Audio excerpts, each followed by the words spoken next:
Radio Nova. La dernière. Guylaine, on a plein de questions à te poser, mais avant ça, je voudrais te présenter celle qu'on a connue avec son spectacle « Comment épouser un milliardaire ?» et à qui j'ai dit « Tu sais que Radio Nova appartient à Mathieu Pigasse ?» et qui m'a répondu « J'arrive !» immédiatement. C'est bien évidemment Audrey Vernon.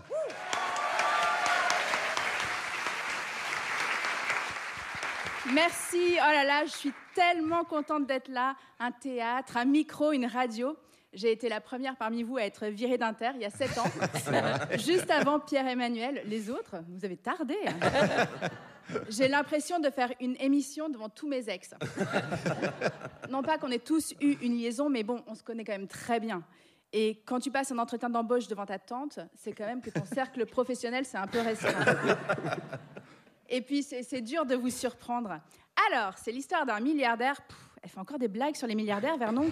Bon, je me fais de blagues. Merci, Aymeric. C'est ça que tu penses de moi? Bon, je vais tuer direct l'éléphant dans la pièce. Nova appartient à un milliardaire. Waouh, le scoop. Je sors de chez moi le matin, je marche sur un milliardaire. Les mecs ont privatisé le monde. D'ailleurs, Mathieu Pigasse, il a eu le sentiment de s'être fait arnaquer quand il a racheté Le Monde. Il n'avait pas compris que c'était le journal. Donc oui, j'aurais pu faire une chronique sur lui, mais flemme. Pour dire quoi? Il est associé d'Invivo, il spécule sur les dettes publiques, il mange des agriculteurs au petit déjeuner, il a l'empreinte carbone du Bhoutan, il rachète des médias. Banal. Bon, j'ai quand même vérifié. Bon, bah c'est la dernière. Allez, hop. Ça portait bien son nom. C'est beau. Bon, j'ai quand même vérifié qu'il ne déportait pas d'Ougandais comme le PDG de Total, Patrick Pouyanné, qui dit aux Africains sur le tracé de son néolédique salut les gars, ça vous dérangerait de faire vos trucs plus loin? Quel truc? Bah vos trucs là, cultiver la terre, élever vos enfants, construire vos maisons, vivre. Oui, c'est ça, vivre. Vous pouvez vivre plus loin en France? Non, pas en France. En France, on vous déteste. On accueille déjà votre pétrole, on ne peut pas tout prendre. Donc, Mathieu Pigasse n'étant pas à ce niveau de crime, j'ai décidé d'appeler ma première chronique « J'ai trié du NAFTA ».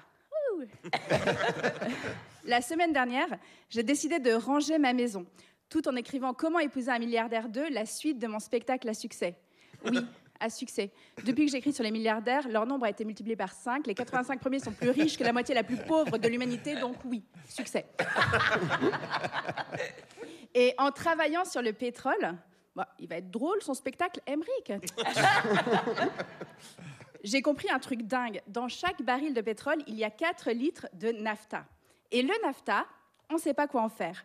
On ne peut pas le brûler dans les avions, on ne peut pas le stocker. Alors, on le transforme en crème pour le visage, en plastique et en jouets. Quand je triais les Legos, en essayant de mettre chaque petite pièce dans le bon bac, les Playmo avec les Playmo, les mini ailes de fée, les petites chaussures de Barbie, je pensais à Patrick Pouyanné, le PDG de Total, et je me disais, mais en fait, c'est pas ma charge mentale de stocker ton nafta, mec. J'ai rempli 10 sacs de vieux jouets. Et là, je me suis retrouvée devant un dilemme. Soit je les jette et ils seront brûlés ou enfouis, parce qu'en France, on ne recycle pas les jouets. Soit je les donne, je mets une annonce. Un monsieur m'appelle, je prends tout. Vous êtes une association? Non, c'est pour envoyer aux enfants en Algérie. Et là, je me suis dit, mais c'est absurde. Je vais refiler à une maman algérienne la charge mentale de mon nafta.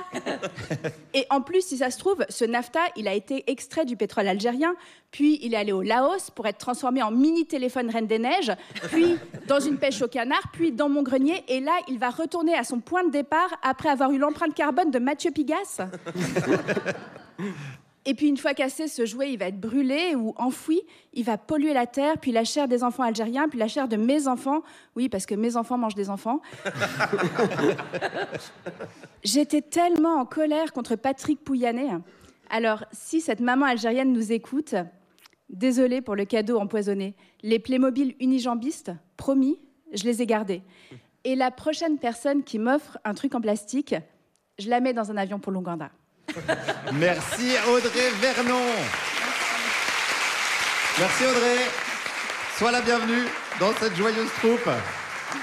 On se retrouve bientôt. Tu joues ton spectacle sur scène, donc vous pouvez retrouver Audrey Vernon sur Instagram.